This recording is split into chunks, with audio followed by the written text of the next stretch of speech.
नमस्कार, मैं जितेंद्र चतुर्वेदी। मतांतर में आप लोगों का स्वागत है। बड़ी गहमा गहमी चल रही है। दो मीडिया घरानों पर यह कहा जाए कि इनकम टैक्स की रेड पड़ी है और उसके बाद से बड़ा कौतूहल है और कहा जा रहा है कि ये लोकतंत्र पर हमला है, अभिव्यक्ति की आजादी पर हमला है।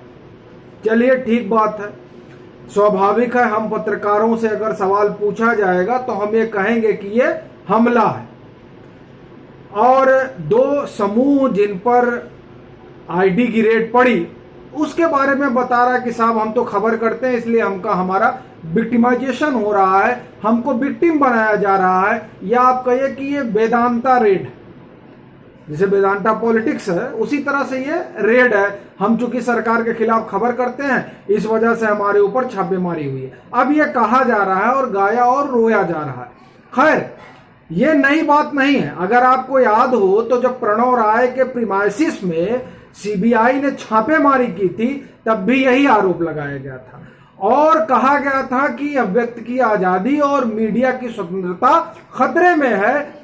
लेकिन तब यह नहीं बताया गया था कि किस तरीके से तमाम जो उनके शेयर हैं वो किस तरह से खरीदे गए, बेचे गए और किस तरह से वो सैम ट्रांजैक्शन था और किस तरीके से 600-700 करोड़ रुपए आ जाते हैं जिसका आता पता नहीं लगता कि आया कैसे है। और जब इनकम टैक्स डिपार्टमेंट पूछता है एनडीटीवी से तो कहता है साहब हम तो सपने बेचते हैं। तो कोई मेरे भी सपने खरीद लेता 600-700 करोड़ रुपए में तो अपना भी बोलबाला हो जाता। खैर, तो ये तब सवाल उठा था और तब जब छापेमारी हुई थी तब भी यही कहा गया था कि मीडिया की आजादी खतरे में।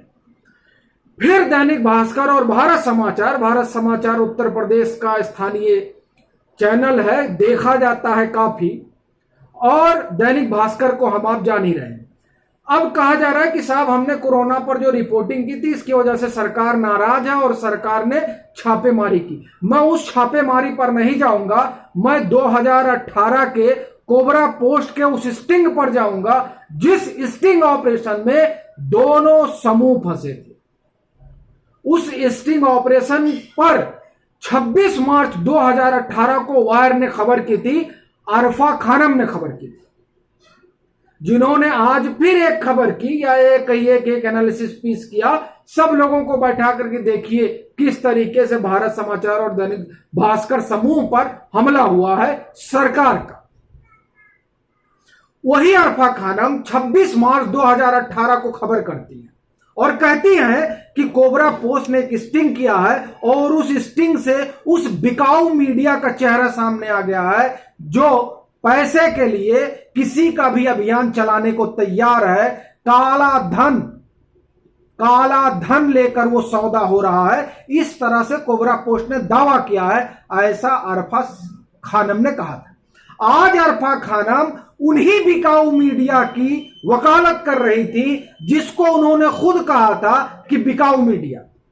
और उस जब वो बिकाऊ मीडिया कह रही थी तो उसमें भारत समाचार भी था और उसमें दैनिक भास्कर भी था। जो कोबरा पोस्ट का स्टिंग हुआ था उस स्टिंग में कई मीडिया घराने थे जिसमें ये दोनों भी थे। यूट्यूब पे पड़ा हुआ, आप जाकर देख लीजिएगा, और इसको लेकर जो तमाम खबरें हुई थी वो भी आप जाकर देख लीजिएगा।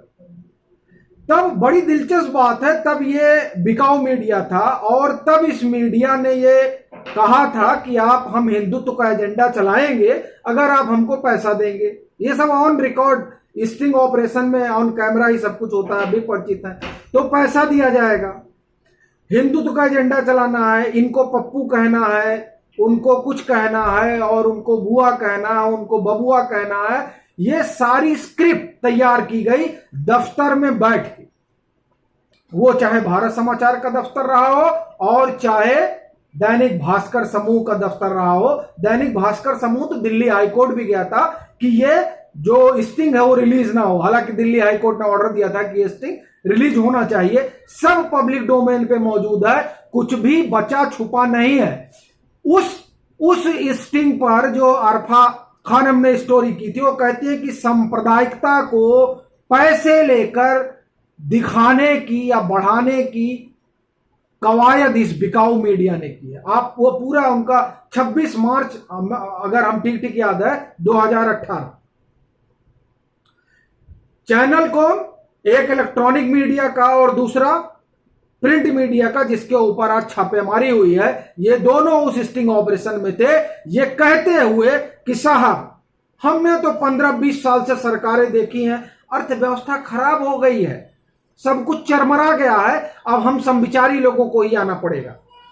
उसमें साफ तौर पर कहते हैं, जो लोग स्टिंग करने जाते हैं, चूंकि जो स्टिंग करने जा रहा है वो तो छद्म भेष में जा रहा है, वो कहता है कि देखिए आपको भागवत कथा सुनानी है और उसके बाद में आपको उमा दीदी का तमाम नाम बताया जाता है, विनय कटियार जी का, इनका उनका जी का, सबका जो है आपको बाइट चलाना है, भागवत जी का, और वहां बात होती है हाँ ठीक है सबका चलेगा और हमारे डिजिटल प्लेटफॉर्म पे सब होगा और इसमें इतना पैसा आएगा, हाँ आप चिंता मत करिए, सब कैसे चलेगा, कैश चलेगा, मतलब आप समझ रहे हैं, काला धन। तो ये मीडिया घराने जो ऑन कैमरा कोबरा पोस्ट में ये कहते हुए पकड़े गए कि सब कुछ कैश चलेगा, तो ये काला धन को प्रश्रय देते हैं। भले काला धन पर भाषण पिलाए, लेकिन काला धन को किस तरह से ये निगलते हैं और किसी भी पार्टी के पक्ष में एजेंडा चलाते हैं, जैसा कि 2018 में कोबरा पोस्ट ने दिखाया कि वो लोग गए वहां और वो किस पार्टी के बारे में एजेंडा चलवाना चाहते थे, उससे ये सहमत भी हुए। ये पप्पू भी कहेंगे, बबुआ भी कहेंगे, बुआ भी कहेंगे, इस तरह का क्या कहें आप, कटाक्ष करेंगे और जो सामने विपक्ष का नेता है उसकी इमेज को खराब करेंगे, या जिसके लिए पैसा मिलेगा उसकी इमेज बनाएंगे और सामने वाले की इमेज ध्वस्त करेंगे। ये उस कोबरा पोस्ट का जो स्टिंग हुआ था, उस स्टिंग का लेवल हुआ है, और उस स्टिंग में ये दोनों लोग हैं, उनके यहां आईडी की रेट पड़ी है।